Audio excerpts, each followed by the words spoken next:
దేవుడు నీ భార్య అయిన సారా నిశ్చయముగా నీకు కుమారుని కనును, నీవతనికి ఇస్సాకు అని పేరు పెట్టుదువు. అతని తరువాత అతని సంతానము కొరకు నిత్య నిబంధనగా నా నిబంధనను అతనితో స్థిరపరచెదను.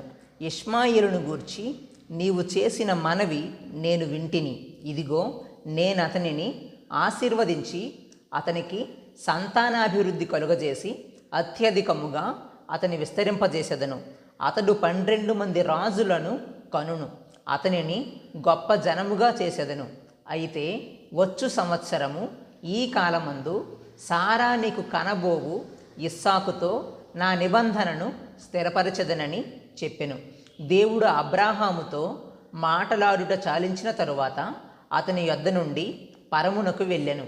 అప్పుడు అబ్రాహాము తన కుమారుడైన ఇష్మాయేలును, తన ఇంట పుట్టిన వారినందరినీ, తన వెండితో కొనబడిన వారినందరినీ, అబ్రాహాము ఇంటి మనుష్యులలో ప్రతి వానిని పట్టుకొని దేవుడు తనతో చెప్పిన ప్రకారము ఆ దినమందే వారి వారి గోప్యాంగ చర్మమున సున్నతి చేసెను. అబ్రాహాము గోప్యాంగ చర్మము సున్నతి చేయబడినప్పుడు అతడు 99 ఏండ్లవాడు. అతనికి కుమారుడైన ఇష్మాయేలు గోప్యాంగ చర్మము సున్నతి చేయబడినప్పుడు అతడు 13 ఏండ్లవాడు. ఒక్క దినమందే అబ్రాహామును అతని కుమారుడైన ఇష్మాయేలును సున్నతి పొందిరి. అతని ఎంట పుట్టినవారును, అన్యుని యొద్ద వెండితో కొనబడిన వారును, అతని ఇంటిలోని పురుషులందరూ అతనితో కూడా సున్నతి పొందిరి. ఆదికాండము 18వ అధ్యాయము. మరియు మమ్రే దగ్గరనున్న సింధూర వనములో అబ్రాహాము ఎండవేళ గుడారపు ద్వారమందు కూర్చుని ఉన్నప్పుడు యెహోవా అతనికి కనబడెను.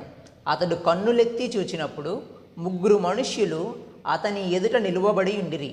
అతడు వారిని చూచి గుడారపు వాకిట నుండి వారిని ఎదుర్కొనుటకు పరుగెత్తి నేలమట్టుకు వంగి, ప్రభువా, నీ కటాక్షము నా మీద నున్న ఎడల ఇప్పుడు నీ దాసుని దాటిపోవద్దు.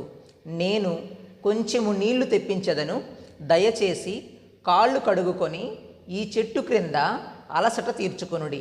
కొంచెము ఆహారము తెచ్చెదను, మీ ప్రాణములను బలపరుచుకొనుడి. తరువాత మీరు వెళ్ళవచ్చును.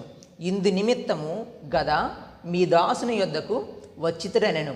వారు నీవు చెప్పినట్లు చేయుమనగా అబ్రాహాము గుడారములోనున్న సారా యొద్దకు త్వరగా వెళ్ళి, నీవు త్వరపడి 3 మానికల మెత్తని పిండి తెచ్చి పిసికి రొట్టెలు చేయుమని చెప్పెను.